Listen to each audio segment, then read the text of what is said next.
সালামু আলাইকুম। Breaking news.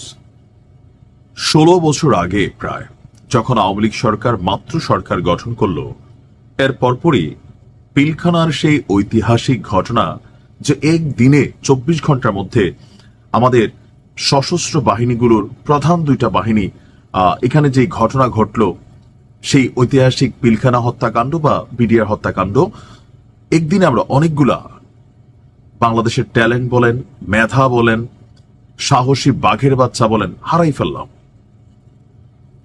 ওই দিনের যে ঘটনাগুলো ছিল, এখানে আওয়ামী লীগের তৎকালীন প্রেক্ষাপটে যে ভূমিকাগুলো ছিল তখন থেকে প্রশ্নবিদ্ধ ছিল। তো টানা আওয়ামী লীগ ক্ষমতায়, এটা আস্তে আস্তে চাপা পড়ে গেছে যে কে আসলে এখানে মূল খলনায়ক। এটা নিয়ে মানুষের মধ্যে দীর্ঘ একটা সময় এটা নিয়ে একটা ইস্যু ছিল যে আসলে এখানে কি ঘটছে, কারা ঘটাইছে, কেন ঘটাইছে। বরাবরই এখানে টেকনিক্যালি যারা বিচক্ষণ মানুষ অথবা ভেতরের মানুষ সবাই বোঝার চেষ্টা করছেন যে এটা একটা সাজানো পরিকল্পনা ছিল। আজকে সেই ঐতিহাসিক বিডিআর হত্যাকাণ্ডের একটা তদন্ত প্রতিবেদন উঠে আসছে, আর সেই তদন্ত প্রতিবেদনে চাঞ্চল্যকর কিছু তথ্য দিয়েছে তদন্ত কমিশন। তবে আওয়ামী লীগের নেতাকর্মীরা বলার চেষ্টা করছেন যে সরকার আওয়ামী লীগকে রাজনৈতিক দল হিসেবে নিষিদ্ধ করে, আওয়ামী লীগের সবকিছুতে তারা হস্তক্ষেপ করে। ওই সরকারের অধীনে যখন কোন রিপোর্ট হবে সেটাতে আওয়ামী লীগকেই দোষী করা হবে। এই রিপোর্টটা নিরপেক্ষ না। অলরেডি এটা নিয়ে একটা মন্তব্য আওয়ামী লীগের পক্ষ থেকে করা হয়েছে, কিন্তু জনগণের মধ্যে একটা বড় অংশ আসলে তারা কিন্তু কোথাও না কোথাও ভাবে সেই ফজলুর তাপসের ভূমিকা, ওই সময় আরো কিছু যে জাহাঙ্গীর কবির নানকের ভূমিকা, কিছু মানুষ তাদের অ্যাক্টিভিটিস মানুষের কাছে সন্দেহজনক ছিল। আসুন তদন্ত কমিশন কি বলছে। আজকে বিডিআর বিদ্রোহের নামে যে ঘটনা ছিল, এই ঘটনার জন্য তদন্ত গঠিত জাতীয় স্বাধীন তদন্ত কমিশন একটা প্রতিবেদন জমা দিয়েছে, যেখানে আওয়ামী লীগ জড়িত এবং মূল সমন্বয়কারী হিসাবে ফজলে-নূর তাপসকেই অভিযুক্ত করা হয়েছে। প্রধান উপদেষ্টা ডক্টর ইউনূসের কাছে এই প্রতিবেদন অলরেডি জমা দেওয়া হয়েছে। কমিশনের প্রধান মেজর জেনারেল অবসরপ্রাপ্ত আলম ফজলুর রহমান এবং অন্যান্য সদস্যরা রাষ্ট্রীয় অতিথি ভবন যমুনায় এই প্রতিবেদন জমা দেয়। তো এই সময় প্রধান উপদেষ্টা বলেছেন যে বিডিআর হত্যাকাণ্ডের ঘটনায় জাতি দীর্ঘদিন ধরে অন্ধকারে ছিল। আপনারা সত্য উদ্ঘাটনে যে ভূমিকা রেখেছেন জাতি তা স্মরণ রাখবে। জাতির পক্ষ থেকে আপনাদেরকে ধন্যবাদ জানাচ্ছি। আমরাও মনে করি আপনারা যে তদন্ত করেছেন নিশ্চয় সেখানে শতভাগ নিরঙ্কুশ, নিরপেক্ষ থেকে কোনো রাজনৈতিক প্রভাব দ্বারা প্রতিফলিত না হয়ে সঠিকটাই মানুষের কাছে নিয়ে আসেন। কারণ কেন, সরকার বদল হবে, এই সরকার তো পার্মানেন্ট না। ডক্টর ইউনূস আর 3 দিন, এরপরে বিএনপি আসবে, আবার কখনো আওয়ামী লীগ আসবে, এই ইনভেস্টিগেশনটাকে আবার কাউন্টার করবে, অ্যাপিল করবে। তখন যেন এরকম মনে না হয় যে আপনারা আবার প্রভাবিত হয়েছেন। তবে বাংলাদেশের রাজনৈতিক কালচার এটাই বলে যে কখনো আওয়ামী লীগ আসলে এই রিপোর্ট বাদ হয়ে যাবে, যারা এই রিপোর্ট দিছে তারা দেশ ছেড়ে পালাই যাবে অথবা তাদেরকে গ্রেপ্তার করা হবে। এটা বাংলাদেশে হয়, না হলে তো আলহামদুলিল্লাহ। আচ্ছা, তো বলা হচ্ছে যে দুটি প্রক্রিয়ার মধ্য দিয়ে তারা কাজটা করছে। কমিশনের প্রধান যিনি আছেন তিনি বলছেন তদন্ত কাজ সুষ্ঠু, নিরপেক্ষ, ত্রুটিমুক্ত করার স্বার্থে সর্বোচ্চ পেশাদারিত্ব তারা বজায় রেখেছেন। সাক্ষীদের ডাকা হয়েছে, কারো কারো 8 ঘন্টা পর্যন্ত তারা বক্তব্য শুনেছেন, যতক্ষণ ওই সাক্ষী বলতে চেয়েছে। যারা তদন্তে জড়িত ছিল তাদের সঙ্গে কথা বলেছি, তাদের তদন্তের রিপোর্ট কালেক্ট করেছি, অন্যান্য এলিমেন্টও কালেক্ট করেছি। এই তদন্তের মাধ্যমে বিডিআর হত্যাকাণ্ড নিয়ে জনমনে থাকা প্রতিটি প্রশ্নের উত্তর খোঁজা হয়েছে, উদ্ঘাটনের চেষ্টা করা হয়েছে।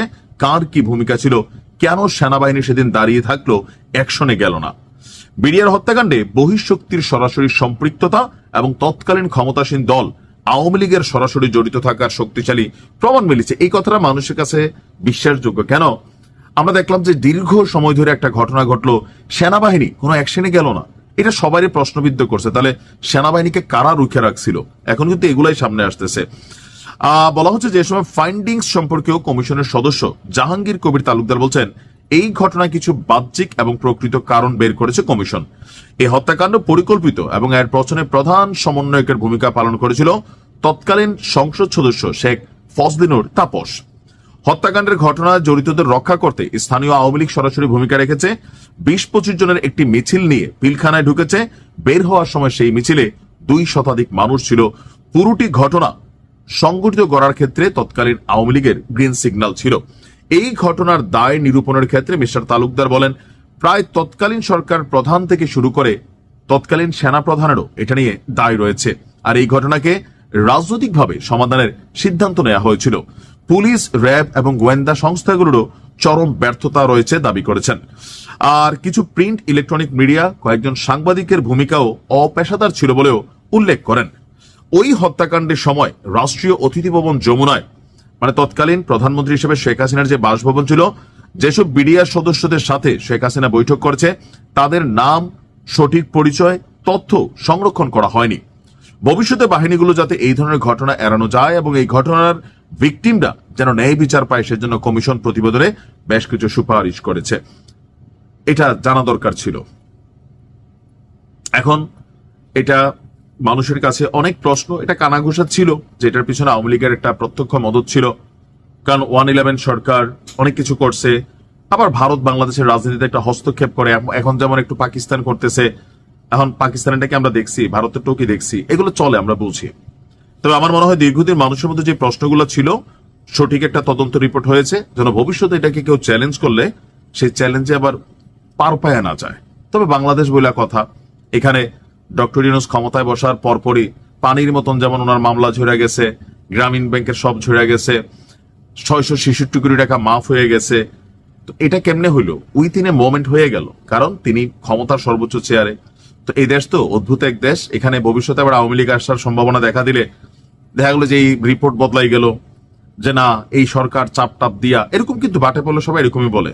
কিন্তু আমরা চাই অন্তত কিছু, এটা ন্যাশনাল ইস্যু, প্রকৃত সত্য ঘটনা, যে কোনো সরকার যুগের পর যুগ যেন সেটাতে হাত দিতে না পারে, এমন একটা নিশ্চয় রিপোর্ট হয়েছে।